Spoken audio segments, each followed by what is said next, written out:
আসসালামু আলাইকুম প্রিয় বন্ধুরা। কুমারঘাট শহর আর 4 কিলোমিটার তাই পেয়ে যাব। তবে আপনাদের কাছে এই দৃশ্যগুলি কেমন লাগবে আমি জানি না। আমরা এখন এই প্রাকৃতিক দৃশ্যটা পেরেই আমরা পেয়ে যাব এখন কাছারিজোড়া গ্রাম। এই গ্রামে যাইতে যে এই দৃশ্যগুলো ভালো লাগলো তাই ভিডিও বানায় পাঠিয়ে দিলাম। বন্ধুরা সবাই দেখবেন ভালো করে।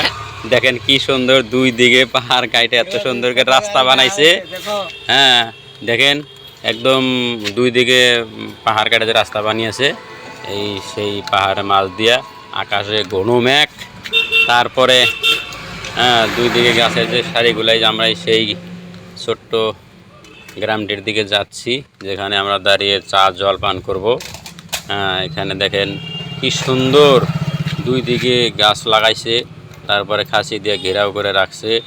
ত্রিপুরা যেহেতু পাহাড়ি রাজ্য, তারপরেও কি সুন্দর দুই দিকে গাছ লাগানো, খাসি দিয়ে যত্ন করে রাখছে। এরকম যদি সারা দেশে যদি এরকম সব রাস্তায় গাছ হতো, তাহলে প্রাকৃতিক ভারসাম্য এবং উষ্ণতা কত কমে যেত, খুব একটা শান্তির পর হলো। এই যে আমরা আইসা পড়ছি ইতিমধ্যে, এখান থেকেই শুরু হলো সেই কাছারিজোড়া গ্রাম। এই ছোট্ট কালভারটা পার হয়ে এখান থেকে এটা হলো কাছারিজোড়া গ্রাম, এক নান্দনিক গ্রাম এটা, যেখানে নাকি না বলতে পারবেন শহর, না বলতে পারবেন এটা কোনো ভিতরুয়া গ্রাম।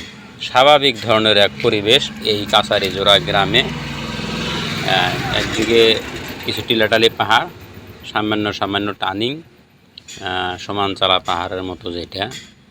এই থেকে এখানে পানির একটু সমস্যা আছে, যেহেতু পানির একটু সমস্যা হতেই পারে, পাহাড়ি রাজ্য। তবে ঝোড়া বা সেরকম কুয়া আছে। বন্ধুরা আমরা মোটামুটি কাছারিজোড়া গ্রাম প্রায় শেষ করে দিলাম।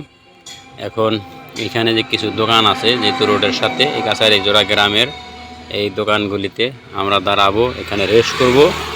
এখান থেকে চা পানি জল খেয়ে আমরা আবার কুমারঘাট শহর হয়ে সুদূর সেই ত্রিপুরা রাজধানী আগরতলা সিটির দিকে চলে যাব। দেখেন সুন্দর দোকান এবং কি সুন্দর